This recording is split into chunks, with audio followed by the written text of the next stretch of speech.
Hello everyone. आज की इस वीडियो में हम देखेंगे क्लास 12th की हिस्ट्री। चैप्टर हमारा है लास्ट, यानी कि 15वां चैप्टर थर्ड बुक का। और संविधान का निर्माण चैप्टर का टाइटल है। टर्म 2 के एग्जाम की हम यहाँ पे तैयारी कर रहे हैं और इंपॉर्टेंट क्वेश्चन इस चैप्टर से जो बनते हैं उसको यहाँ पे हम डिस्कस करने वाले हैं। ठीक है, वीडियो को आपको बहुत ध्यान से देखना है। सारे इंपॉर्टेंट क्वेश्चन जो प्रीवियस ईयर में आए हुए हैं वो भी आपको यहाँ पे मैं दिखाने वाला हूँ। और अगर आप चैप्टर को बिल्कुल विस्तार से जानना चाहते हैं, बिल्कुल लाइन टू लाइन पढ़ना चाहते हैं एकदम डिटेल में, तो उसके लिए चैप्टर की वीडियो देखिए। 4 पार्ट में इस चैप्टर को मैंने कराया हुआ है। पार्ट 1, पार्ट 2, पार्ट 3 और पार्ट 4। 4 पार्ट में ये चैप्टर कंप्लीट कराया हुआ है। प्लेलिस्ट का जो लिंक है वो मैं आपको डिस्क्रिप्शन बॉक्स में दे दूंगा। आप वहां पे जाके आराम से सारे चैप्टर जो भी आपके टर्म 2 एग्जाम में आएंगे उसे आप देख सकते हैं। मेरा नाम है सत्येंद्र प्रताप और आप मुझे इंस्टाग्राम पे फॉलो कर सकते हैं, एकलव्य स्टडी पॉइंट, ये मेरा यूजर नेम है। इस वीडियो में हम लॉन्ग क्वेश्चन और कुछ शॉर्ट क्वेश्चन 4 नंबर टाइप के जो क्वेश्चन है वो भी करने वाले हैं। ठीक है, तो वीडियो को आपको बहुत ध्यान से देखना है। एक एक क्वेश्चन जो आपके प्रीवियस ईयर में आए हुए हैं वो सारे क्वेश्चन मैं आपको यहाँ पे बताने वाला हूँ, तो ध्यान से देखिए। क्वेश्चन पहला आपके सामने है कि संविधान सभा में दलित वर्गों के संरक्षण के पक्ष में जो विभिन्न तर्क दिए गए थे उसके बारे में आपको बताना है। अब देखिए, ये पूरा चैप्टर जो है वो संविधान सभा में की गई बहस के ऊपर है। संविधान सभा में बहुत सारे मुद्दों को लेकर बहस चली थी, चाहे वो भाषा को लेकर हो, चाहे वो दलितों के अधिकार को लेकर हो, चाहे वो आदिवासी अनुसूचित जाति या जनजातियों के अधिकारों को लेकर हो, ठीक है, या अन्य कोई मुद्दा हो उसको लेकर बहस चली थी। उनसे रिलेटेड क्वेश्चन जो है यहाँ पे बनते हैं। और बहुत सारे जो संविधान सभा के मेंबर थे उन्होंने अपने अपने विचार रखे थे, उनके विचारों को भी इस चैप्टर में आपको डिटेल में बताया हुआ है, तो वहां से क्वेश्चन बनते हैं। तो सबसे पहला क्वेश्चन देखते हैं। सबसे पहले देखते हैं एनजी रंगा जो थे, इन्होंने क्या अपने विचार रखे थे। इनका ये कहना था कि जो अल्पसंख्यक शब्द हम इस्तेमाल करते हैं वो आर्थिक स्तर को ध्यान में रख के करना चाहिए। ठीक है, जो अल्पसंख्यक शब्द है इसकी व्याख्या आर्थिक स्तर पर की जानी चाहिए, इन्होंने ये कहा। इन्होंने कहा, ठीक है, इनकी नज़र में असली अल्पसंख्यक जो थे वो गरीब और दबे कुचले लोग थे, यानी जो दलित लोग हैं या फिर जो बहुत ज़्यादा गरीब हैं, इनको इन्होंने क्या कहा था, इन्होंने इनको अल्पसंख्यक की कैटेगरी में रखा हुआ था। इन्होंने इस बात का स्वागत किया था कि संविधान ने हर व्यक्ति को कानूनी अधिकार दिए हैं, लेकिन इन्होंने उसकी कुछ सीमाएं भी बताई। सीमाएं क्या, देखो, मान लो जैसे कि संविधान में कानून तो बना दिया गया कि ऐसा नहीं होगा, लेकिन मान लो वो चीज़ें लागू ही ना हो पाए तो फिर कैसे हो सकता है। तो उन्होंने ये कहा कि संविधान ने जो बनाया वो तो ठीक है, लेकिन उसको लागू करने का इंतजाम भी प्रभावी रूप से होना चाहिए, तभी तो मतलब इसका फायदा लोगों को मिल पाएगा। तो ये इन्होंने कहा था। तो ये एनजी रंगा के विचार हो गए। अब देखते हैं अगले के, क्योंकि कई सारे जो मेंबर थे उन्होंने अपने अपने विचार दिए थे, सबके हमको याद रखने हैं। तो नागप्पा जो थे, इन्होंने क्या कहा था, इन्होंने ये कहा था कि संख्या की दृष्टि से हरिजन, अगर हम दलितों की बात करें तो ये अल्पसंख्यक नहीं है, क्योंकि आबादी में, अगर पूरे देश की आबादी में बात करें तो 20 से 25% जो है इनका हिस्सा आता है। तो इनकी जो मुख्य समस्या थी वो ये थी कि समाज जो है, समाज ने इनको हमेशा मतलब हाशिए पे रखा है। ठीक है, ये मतलब ना तो इनका राजनीति में कोई बहुत ज़्यादा महत्व था, ना इनकी मतलब ज़्यादा नेता वगैरह राजनीति में देखने को मिलते हैं, और ना ही मतलब इनका समाज कोई बहुत ज़्यादा ऊपर उठा हुआ था। ठीक है, हमेशा मतलब ये गरीब, दबे कुचले और बुरी जो हालत होती है उस हालत में रहे हैं। तो वही इन्होंने बताया। इन्होंने कहा है कि हमारी पहुँच ना तो शिक्षा तक है और ना ही शासन में हमारी कोई हिस्सेदारी है। ठीक है, तो इस तरीके से इन्होंने दलितों के विचार रखे थे।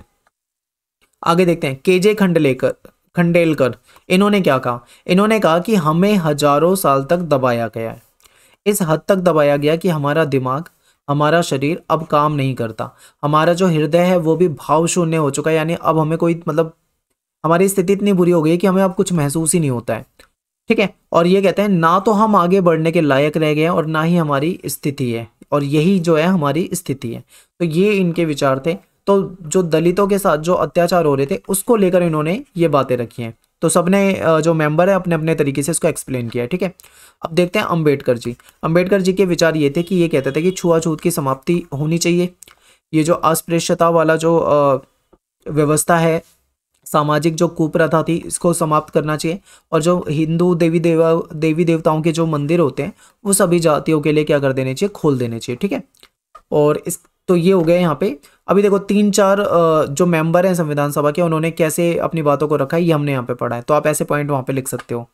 इसके बाद है अगला क्वेश्चन, संविधान सभा के अधिकतर सदस्य भारत में पृथक निर्वाचन के विचार के विरोधी थे, इसको आपको व्याख्या करके बताना है। तो सही बात है, देखिए, जो पृथक निर्वाचिका वाला जो सिस्टम था, इससे क्या था कि जो दलित वगैरह थे, जो आप SC कैटेगरी के जो लोग थे, SC ST जो होते थे, इनके लिए क्या करना था, पृथक निर्वाचिका के तहत से अलग से मतलब इनकी कुछ सीटें वगैरह अलग से होंगी, ठीक है। इनका मतलब चुनाव का सिस्टम ही अलग होगा, इनके कैंडिडेट खड़े होंगे, यही उनको वोट देंगे।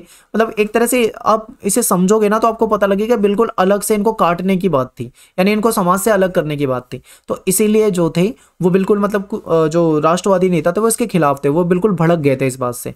तो देखिए, जब पृथक निर्वाचिका के पक्ष में बीके पोकर जो थे, इन्होंने बयान दे दिया उसके पक्ष में, तो ऐसे में जो राष्ट्रवादी थे वो बहुत ज्यादा मतलब भड़क गए और बहस छिड़ गई बिल्कुल गर्मा गर्म।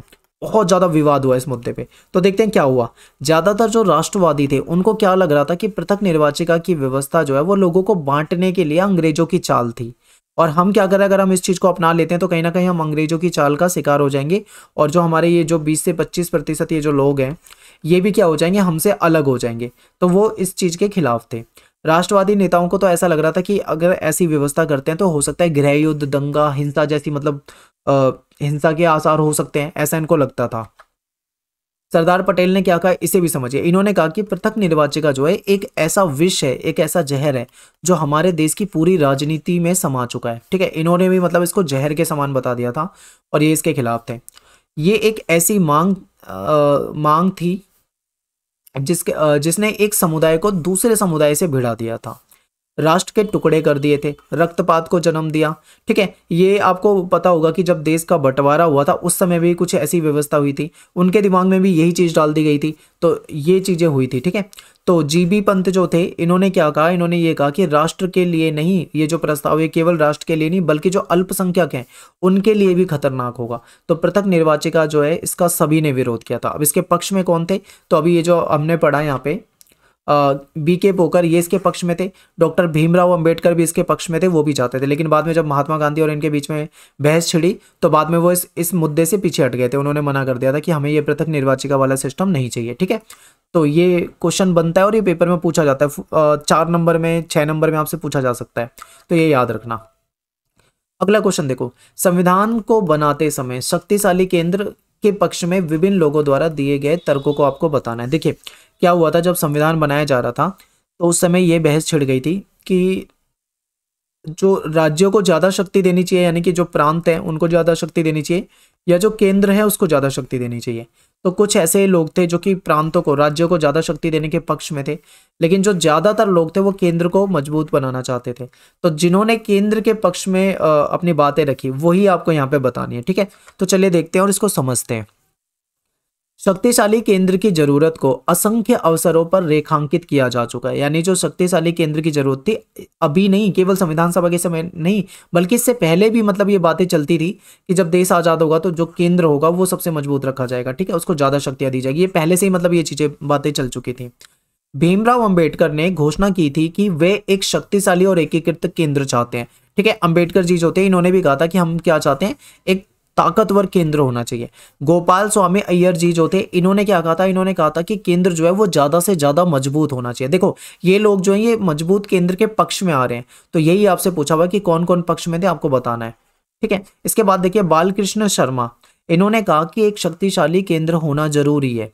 क्यों जरूरी है, क्योंकि अगर केंद्र शक्तिशाली होगा तो वो देश के हित में योजना बनाएगा, उपलब्ध संसाधनों को जुटाएगा और उसका आगे वितरण हो सके, अच्छी शासन व्यवस्था हो पाएगी और विदेशी आक्रमण से देश को बचाया जा सकेगा और देश की एक मजबूत विदेश नीति भी बनाई जा सकेगी। तो इस तरीके से लोगों ने इसके पक्ष में अपना समर्थन दिया था। नेक्स्ट क्वेश्चन आपके सामने है कि संविधान बनाते समय दलित जातियों के अधिकारों की सुरक्षा के लिए विभिन्न लोगों द्वारा दिए गए विभिन्न तर्कों की परख कीजिए, ठीक है। तो दलितों के पक्ष में उनकी सुरक्षा को लेकर जो संविधान सभा के मेंबर ने जो अपने विचार रखे थे ये आपको यहाँ पे बताना है इस क्वेश्चन में। तो देखते हैं किस किस ने कैसे कैसे मतलब बातें रखी थी या क्या क्या विचार रखे थे। सबसे पहले बात कर लेते हैं महात्मा गांधी। तो जो गांधी जी थे इन्होंने कहा था कि अस्पृश्यता और दलितों के साथ जो भेदभाव है, ठीक है, अस्पृश्यता और भेदभाव इसके विरोध में इन्होंने बातें करी थी, ठीक है। इन्होंने कहा था कि छुआछूत समाप्त होनी चाहिए और जो भेदभाव किया जाता है वो भी बिल्कुल समाप्त होना चाहिए, ठीक है। अगला देखते हैं, दलितों के अधिकारों की सुरक्षा के लिए डॉक्टर भीमराव अंबेडकर ने भी पृथक निर्वाचन की मांग कर दी थी। अभी हमने जस्ट पढ़ा है, पृथक निर्वाचिका की जब इन्होंने मांग की थी तो इस पर बहुत सारे लोग जो थे इसके विरोध में आ गए थे। महात्मा गांधी ने भी इसका विरोध किया था, लेकिन बाद में इन्होंने क्या करा था, अपनी बातों को मतलब ये उनकी बातों को मान गए थे, ठीक है, हम पृथक निर्वाचिका वाला सिस्टम नहीं मानेंगे, ठीक है। आगे देखिए, कुछ सदस्यों ने छुआछूत के खिलाफ यानी अस्पृश्यता के खिलाफ आवाज उठाई थी, क्योंकि कुछ जातियां ऐसी होती थी जिनको छूना भी पाप समझा जाता था, गलत माना जाता था। ठीक है, तो इसके खिलाफ इन्होंने आवाज उठाई क्योंकि इससे समाज में भेदभाव हो रहा है। इसके बाद देखते हैं नागप्पा।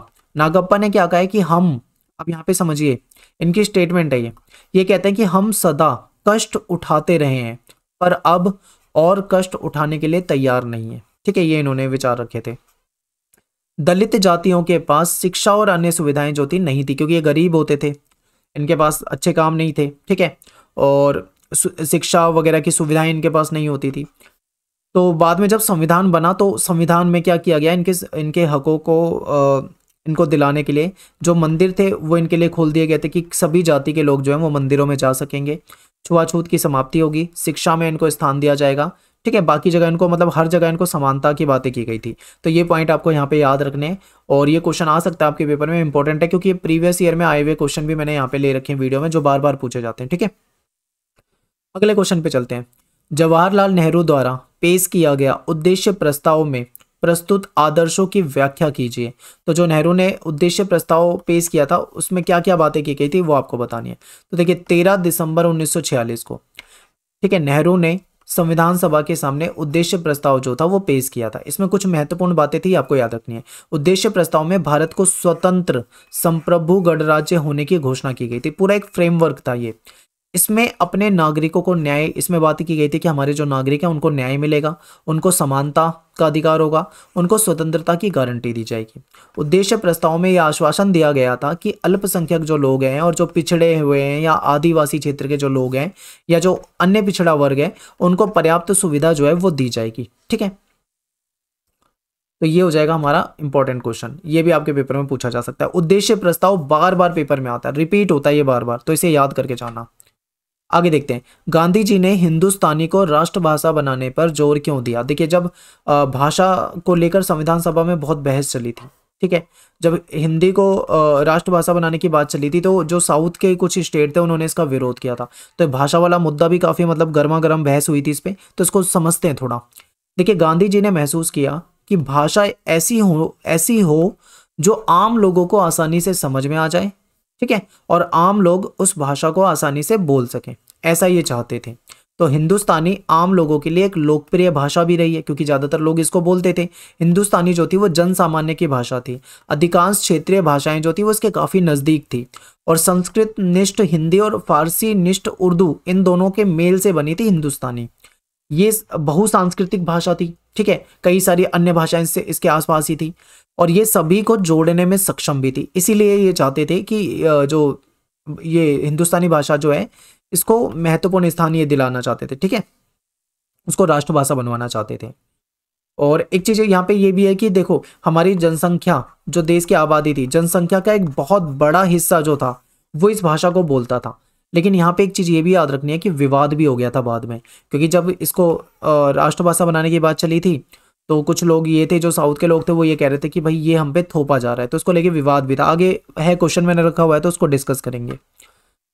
नेक्स्ट क्वेश्चन है कि जो जीबी पंत थे इन्होंने पृथक निर्वाचन के विरुद्ध क्यों थे। और बहुत सारे जो नेता थे उन्होंने मतलब इसके विरुद्ध में अपनी बातें रखी थी। देखिए यहाँ पे क्वेश्चन ऐसे भी आ सकता है कि जीबी पंत ने कैसे इसके खिलाफ अपने विचार रखे, महात्मा गांधी ने क्या विचार रखे, या फिर किसी अन्य नेता का नाम लेकर आ सकता है। सोमनाथ लाहिड़ी ने संविधान सभा के बारे में क्या विचार रखे थे, मतलब किसी के बारे में भी उसका नाम से क्वेश्चन बना के पूछा जाता है। क्योंकि कई बार अगर आप प्रीवियस ईयर के क्वेश्चन देखोगे तो ऐसे क्वेश्चन आए हुए हैं, तो आपको याद होने चाहिए। तो चलिए देखते हैं जीबी पंत के बारे में पढ़ते हैं। क्योंकि पृथक निर्वाचन से अल्पसंख्यक अन्य समुदाय से अलग थलग पड़ जाएंगे। सबसे पहला पॉइंट तो ये है, क्योंकि अगर पृथक निर्वाचिका अगर सिस्टम लागू कर दिया जाता है तो इससे क्या हो जाएंगे, जो समुदाय है जिसको पृथक निर्वाचिका के अंतर्गत रखा गया है वो समाज से कट जाएगा। ठीक है, दूसरा पॉइंट देखो, इससे अल्पसंख्यक कभी बहुसंख्यकों से नहीं मिल पाएंगे। ये सही बात है, ये भी सेकंड पॉइंट। थर्ड क्या है, ये व्यवस्था जो है वो देश को कमजोर बना देगी। अगर ये ऐसा रहेगा तो देश कमजोर हो जाएगा, तो ये सही बात है। तो ये तीनों पॉइंट आपके लिए इंपॉर्टेंट है। अगला क्वेश्चन है कि संविधान सभा के समक्ष कौन कौन सी चुनौतियां थी। अब देखिए संविधान सभा के सामने बहुत सारे मुद्दों पे काफी बहस हुई, बहुत सारी चुनौतियां जो थी इनके सामने आई। तो वो कौन कौन सी थी, चलिए इसको देखते हैं। जैसे कि भारत का जब संविधान बनाया जा रहा था तो भाषा को लेकर काफी विवाद हुआ था कि कौन सी भाषा को राष्ट्रभाषा बनाया जाए। यहाँ पे धर्म जो है, धर्म को लेकर विवाद हो रहा था, इसीलिए भारत को एक धर्मनिरपेक्ष देश बनाया गया था।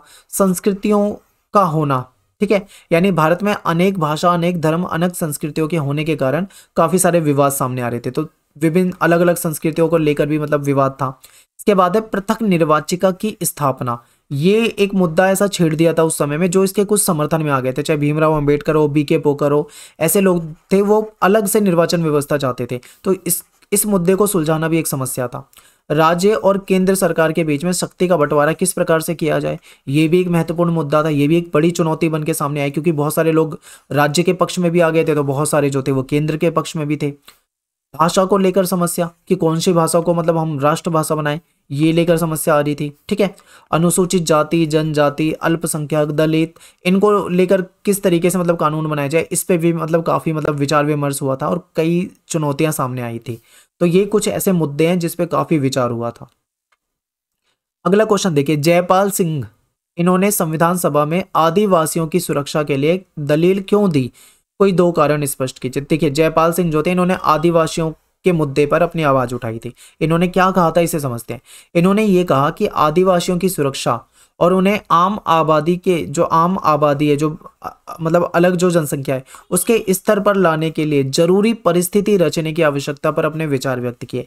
ये कह रहे थे कि जो आदिवासी लोग हैं, समाज भी इनका मतलब एक तरह से बहिष्कार ही करता है, लोग इनसे घुलते मिलते नहीं है, ठीक है। ये चाहते थे कि समाज इनके साथ घुले मिले, एक ऐसा मतलब माहौल क्रिएट करना पड़ेगा, एक ऐसा माहौल बनाना पड़ेगा। इन्होंने क्या कहा, समझते हैं। इन्होंने कहा कि आदिवासी कबीले संख्या की दृष्टि से अल्पसंख्यक नहीं है, लेकिन उनको संरक्षण की जरूरत है। संरक्षण की जरूरत क्यों है, क्योंकि आपको पता है अंग्रेजों ने कानून बना दिए थे। ये लोग जो थे ये जंगलों में रहते थे, कानून बना दिए थे और इनसे इनके जंगल छीन लिए थे, इनको जंगलों से भगा दिया गया था, ठीक है। इसलिए तो ये कहते थे कि आदिवासी को वहां से बेदखल कर दिया गया है जहां वो रहते थे, उन्हें उनके जंगलों और उनके गांव से वंचित कर दिया गया है, ठीक है। इन्होंने कहा कि आदिवासियों को पिछड़ा माना जाता है, आदिवासी बाकी समाज से अलग कर दिए गए हैं। उन्हें, जो आदिवासी लोग हैं, उन सभी को भावनात्मक रूप से अन्य समाज के साथ भी जुड़ना चाहिए, ठीक है। तो ये इन्होंने कुछ मतलब मुद्दे रखे थे आदिवासियों के, तो ये आपको यहाँ पे बताने थे। अगला क्वेश्चन है कि संविधान सभा ने भाषा के विवाद को हल करने के लिए क्या रास्ता अपनाया। मैंने आपको ये वाला क्वेश्चन पहले भी बताया था, तो अब यहाँ पे इसको और डिटेल में पढ़ते हैं। तो भाषा को लेकर हो गया था विवाद, तो समझते हैं। भारत में विभिन्न धर्म, जाति और विभिन्न भाषाओं को बोलने वाले लोग रहते हैं, ठीक है। यहाँ पे अलग अलग धर्म के लोग हैं जो अलग अलग धर्म को मानते हैं, अलग अलग जातियों के लोग हैं जो अलग अलग जातियां हैं जिनकी, और अलग अलग भाषाओं को बोलते हैं ये लोग। इसलिए जब राष्ट्रीय भाषा चुनने का सवाल आया तो इस मुद्दे पर संविधान सभा में काफी तनाव पैदा हो गया था। हालांकि ये बात पहले से तय हो चुकी थी कि हिंदुस्तानी जो है उसको राष्ट्रीय भाषा का दर्जा दिया जाएगा। महात्मा गांधी ने कहा था कि राष्ट्रीय भाषा ऐसी होनी चाहिए जिसे देश के ज्यादातर लोग बोल सकें, बोलते हों और जो आसानी से समझ भी आ जाती हो, ठीक है, ऐसी होनी चाहिए। इस समय हिंदी और उर्दू के मेल से हिंदुस्तानी एक ऐसी भाषा थी जो मतलब देश के बड़े हिस्से में ज्यादातर लोगों के द्वारा बोली जाती थी। तो जब हिंदी को राष्ट्रभाषा बनाने का सुझाव दिया गया तो इस पे संविधान सभा में विवाद हो गया। विवाद क्या हो गया, जो साउथ के थे, जो गैर हिंदी प्रदेश थे जहाँ पे हिंदी नहीं बोली जाती थी, वहां के लोगों को ये लगने लगा था कि उन पर हिंदी भाषा जबरदस्ती उन पे थोपी जा रही है, ठीक है। उन्होंने हिंदी को राष्ट्रभाषा बनाए जाने का विरोध शुरू कर दिया था। तो समिति ने विवाद को देखते हुए कहा हिंदी को राष्ट्रभाषा बनाने के लिए धीरे धीरे आगे बढ़ना चाहिए। जब उन्होंने देखा कि विरोध हो रहा है तो उन्होंने एक तरीका ये निकाला कि हमें धीरे धीरे, मतलब एकदम से आज ही नहीं बना देना चाहिए हिंदी को राष्ट्रभाषा, धीरे धीरे बढ़ना चाहिए। तो पहले 15 साल तक कहा गया कि सरकारी कामों में अंग्रेजी का इस्तेमाल जारी रहेगा, ठीक है। और जो प्रांत हैं वो अपने काम के लिए कोई क्षेत्रीय भाषा को चुन सकते हैं, उनको उसका अधिकार दे दिया जाएगा। तो संविधान सभा में भाषा समिति जो थी उसने हिंदी को राष्ट्रभाषा की जगह राजभाषा कहकर बुलाया, ठीक है, राजभाषा कहकर, मतलब जो सरकारी कामकाज में यूज हो जाएगी। तो ज़्यादातर जगह में हिंदी और इंग्लिश भाषा यूज़ की जाती है, लेकिन कुछ स्टेट हैं जो अपनी लोकल लैंग्वेज को भी उसमें यूज़ कर सकते थे। तो इस तरीके से लोगों की भावनाओं को शांत रखने का प्रयास किया गया था। तो ये था पूरा मुद्दा जिसके तहत राष्ट्रभाषा वाले विवाद को सुलझाया गया था। अगला क्वेश्चन है कि संविधान के समक्ष कौन सी चुनौतियां आई थी। आई थिंक ये क्वेश्चन रिपीट हो रहा है, ये अभी हम कर चुके हैं, ठीक है। नेक्स्ट क्वेश्चन देखते हैं, सोमनाथ लाहिड़ी, इनका क्वेश्चन पेपर में काफी आता है। तो सोमनाथ लाहिड़ी जो थे, इनको संविधान सभा की चर्चाओं पर ब्रिटिश साम्राज्यवाद का साया दिखाई देता था। इस कथन को आपको स्पष्ट करना है। कैसे? तो देखिए, सोमनाथ लाहिड़ी जो थे ये मानते थे कि देश अभी भी आजाद नहीं हुआ है, अंग्रेजों ने ही संविधान सभा बनाई है, इनका ये कहना था। और अंग्रेजों की स्कीम को आगे चला रही है संविधान सभा, इनका ये भी कहना था। ये कह रहे थे हम अभी सही तरीके से आजाद नहीं हुए हैं। क्यों? थोड़ा समझते हैं आखिर ऐसा क्यों सोचते थे। सोमनाथ लाहिड़ी जो थे ये एक वामपंथी थे, कम्युनिस्ट थे, ठीक है। इनका कहना था कि भारत जो है वो साम्राज्यवादी शासन के प्रभाव से खुद को पूरी तरह से आजाद करे, यानी अभी हम पूरी तरीके से आजाद नहीं है, हमें अपने आप को आजाद अभी और करना पड़ेगा। इन्होंने कहा कि संविधान सभा अंग्रेजों की बनाई हुई है और अंग्रेजों की योजना को साकार करने का काम कर रही है संविधान सभा, ठीक है। क्योंकि जिस समय संविधान सभा में चर्चा चल रही थी उस समय अंग्रेज जो थे भारत में थे, और भारत का सारा काम जो होता था वो वायसराय तथा लंदन में बैठे जो ब्रिटिश सरकार थी उसकी देखरेख में ही होता था यहाँ पे। तो इसलिए जो सोमनाथ लाहिड़ी थे इनका कहना था कि अभी हम पूरी तरह से स्वतंत्र नहीं हुए हैं, हमको, इन्होंने मतलब संविधान सभा का त्याग करने की भी बात रखी थी, ठीक है। तो ये इनके विचार हो जाएंगे। तो यहाँ पे इस चैप्टर के जो इंपॉर्टेंट क्वेश्चन बनते हैं वो हमारे खत्म हो जाते हैं। इसके अलावा आप चैप्टर की वीडियो को जरूर देखें, वहाँ पे डिटेल में आपको पूरा चैप्टर अच्छे से पढ़ाया हुआ है। ये जस्ट इंपॉर्टेंट क्वेश्चन है, ठीक है, चैप्टर वाइज। और इन इंपॉर्टेंट क्वेश्चन में मैंने प्रीवियस ईयर में जो आए हुए क्वेश्चन है वो ज़्यादा रखे हैं, क्योंकि जो बार बार रिपीट होते हैं, ठीक है, वो क्वेश्चन यहाँ पे रखे हुए हैं। और आप टेलीग्राम ग्रुप जरूर हमारा ज्वाइन कर लो, क्लास 12 ESP न्यू ग्रुप नाम से अपना ग्रुप है। 22,000 के करीब स्टूडेंट आज की डेट में हमारे ग्रुप में शामिल है। वहाँ पे आपको क्या है, वीडियोस वगैरह के लिंक मिल जाया करेंगे, या कोई अपडेट होगी तो आपको वहाँ पे मिल जाएगी। तो मिलते हैं फिर आपसे अगले वीडियो में। थैंक्स फॉर वॉचिंग सभी को। जय हिंद, जय भारत, वंदे मातरम।